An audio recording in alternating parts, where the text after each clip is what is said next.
السلام علیکم ورحمۃ اللہ وبرکاتہ۔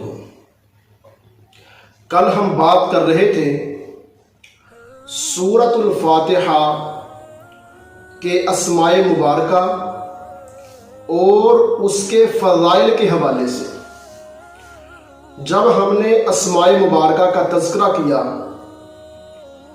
تو اس وقت ہم نے بتلایا کہ سورۃ الفاتحہ کے عظیم اور بابرکت اسماء مبارکہ میں سے ایک نام فاتحۃ الکتاب اور ایک نام الصلاۃ بھی ہے۔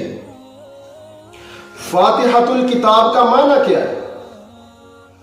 جس طرح ہوتا ہے فاتحۃ البیت، گھر کا مین دروازہ، مین گیٹ، وہ دروازہ کہ جس کے ذریعے ہم گھر کے اندر انٹری لیتے ہیں، گھر کے اندر داخل ہوتے ہیں۔ فاتحۃ السوق، بازار کا مین دروازہ، مین چوک کہ جہاں سے ہم بازار کے اندر داخل ہوتے ہیں۔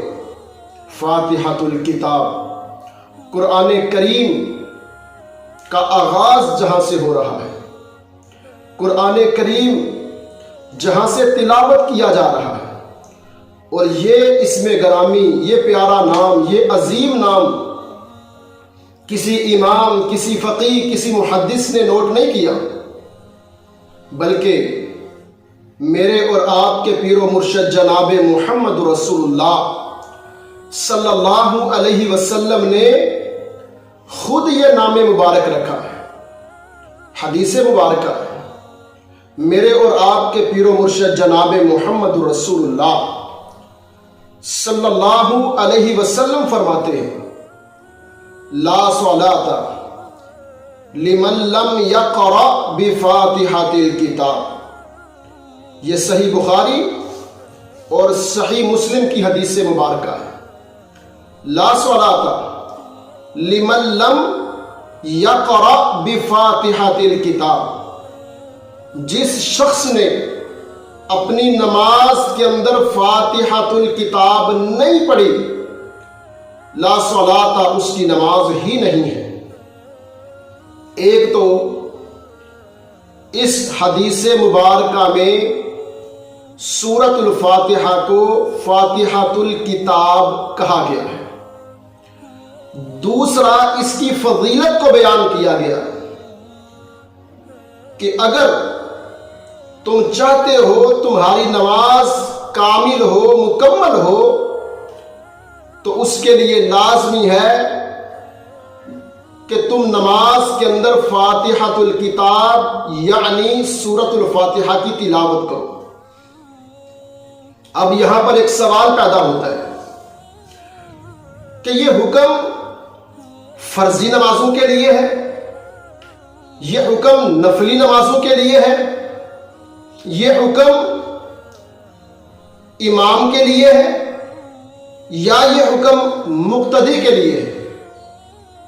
تو سب سے پہلی بات تو یہ ہے کہ اسی حدیث مبارکہ سے یہ بات واضح ہو رہی ہے، نماز فرضی ہو، نفلی ہو، امام کی ہو، مقتدی کی ہو، چھوٹے کی ہو، بڑے کی ہو، مرد کی ہو، عورت کی ہو، فجر، ظہر، عصر، مغرب، عشاء ہو، قرات جہری ہو، سری ہو، فاتحۃ الکتاب کے بغیر، سورۃ الفاتحہ کے بغیر نماز ہوتی نہیں۔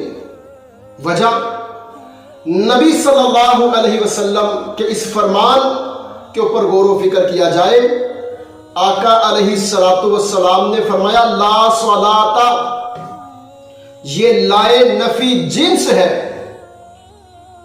جو لوگ گرامر کو جانتے ہیں ان کو بخوبی علم ہوگا، یہ وہی لا ہے جو کلمہ طیبہ کے اندر ہے، لا الہ الا اللہ، اللہ کے سوا کوئی الہ ہے ہی نہیں۔ اللہ اکبر، نہ چھوٹا نہ بڑا، نہ اولاد دینے والا نہ بیٹے دینے والا۔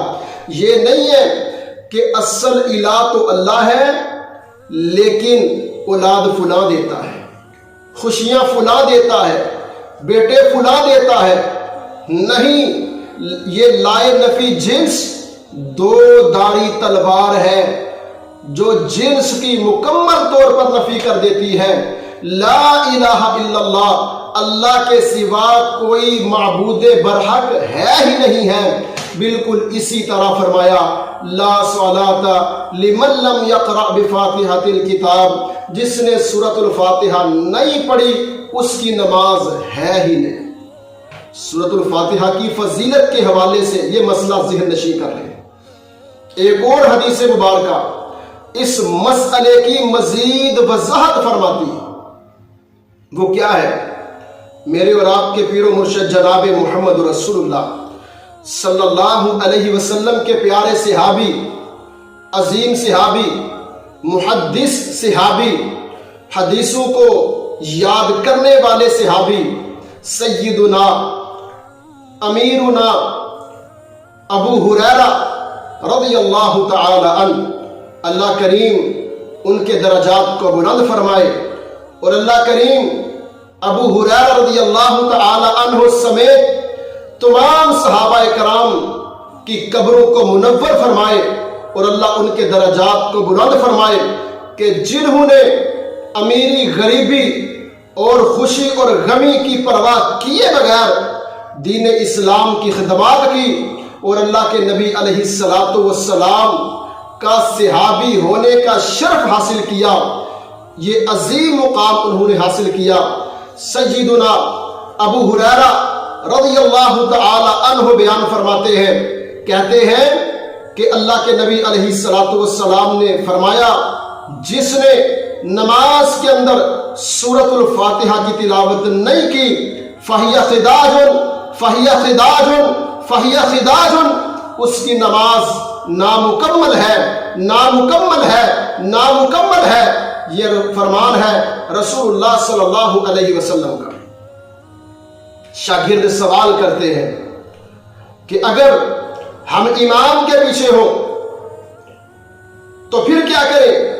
سیدنا ابو ہریرہ رضی اللہ تعالی عنہ بیان فرماتے ہیں، کہتے ہیں اللہ کے نبی علیہ الصلوۃ والسلام نے اس کی وضاحت بھی فرمائی ہے، اگر تم امام کے پیچھے ہو تو سورۃ الفاتحہ کو اونچی آواز میں نہیں پڑھو، بلکہ اپنے دل کے اندر پڑھو، ہونٹوں کو حرکت دیتے ہوئے اپنے دل کے اندر پڑھو۔ کیوں؟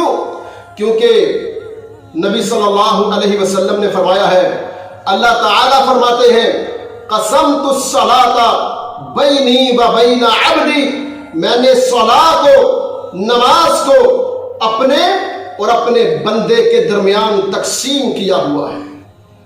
اور اللہ کے نبی علیہ الصلوۃ والسلام نے بتلایا کہ کس طرح نماز کو اپنے اور اپنے بندے کے درمیان تقسیم کیا ہوا ہے۔ آقا علیہ الصلوۃ والسلام نے فرمایا اذا قال العبد، اللہ فرماتے ہیں جب بندہ کہتا ہے الحمدللہ رب العالمین، تو اللہ تعالیٰ کہتے ہیں حمدنی عبدی، میرے بندے نے میری حمد بیان کی ہے۔ اور جب بندہ کہتا ہے الرحمن الرحیم، تو اللہ تعالیٰ فرماتے ہیں اثنا علی عبدی، میرے بندے نے میری ثنا بیان کی ہے۔ اور جب بندہ کہتا ہے مالک یوم الدین، تو اللہ تعالیٰ فرماتے ہیں مجدنی عبدی، میرے بندے نے میری بزرگی کو بیان کیا۔ پھر بندہ کہتا ہے ایاک نعبد و ایاک نستعین، تو اللہ تعالیٰ فرماتے ہیں یہ میرے اور میرے بندے کے درمیان ایک معاہدہ ہے۔ اللہ اکبر۔ پھر جب بندہ کہتا ہے اہدنا الصراط المستقیم صراط الذین انعمت علیہم غیر المغضوب علیہم ولا الضالین، تو اللہ تعالیٰ فرماتے ہیں بے شک میرے بندے کے لیے وہی ہے جو اس نے مجھ سے سوال کیا ہے۔ اب اس حدیث مبارکہ کے اندر ایک تو یہ فرمایا کہ قسمت الصلاۃ بینی و بین عبدی، میں نے نماز کو اپنے اور اپنے بندے کے درمیان تقسیم کر رکھا ہے۔ اور وہ نماز کیا ہے؟ الصلاۃ، جو سورۃ الفاتحہ کا نام ہے وہ اس حدیث مبارکہ کے اندر موجود ہے۔ نماز کس کو کہا؟ سورۃ الفاتحہ کو کہا۔ الصلاۃ کس کو کہا؟ سورۃ الفاتحہ کو کہا، کہ سورۃ الفاتحہ کو میں نے اپنے اور اپنے بندے کے درمیان تقسیم کر رکھا ہے۔ اور ایک اور بات، اللہ اکبر، کہ سورۃ الفاتحہ کے بغیر نماز نہیں ہوتی، اس حدیث مبارکہ سے واضح ہے۔ اللہ کریم سے دعا گو ہے، اللہ کریم جو ہم نے کہا سنا، اللہ دین اسلام کو سمجھ کر کتاب و سنت کے مطابق زندگی بسر کرنے کی توفیق عطا فرمائے۔ السلام علیکم ورحمۃ اللہ وبرکاتہ۔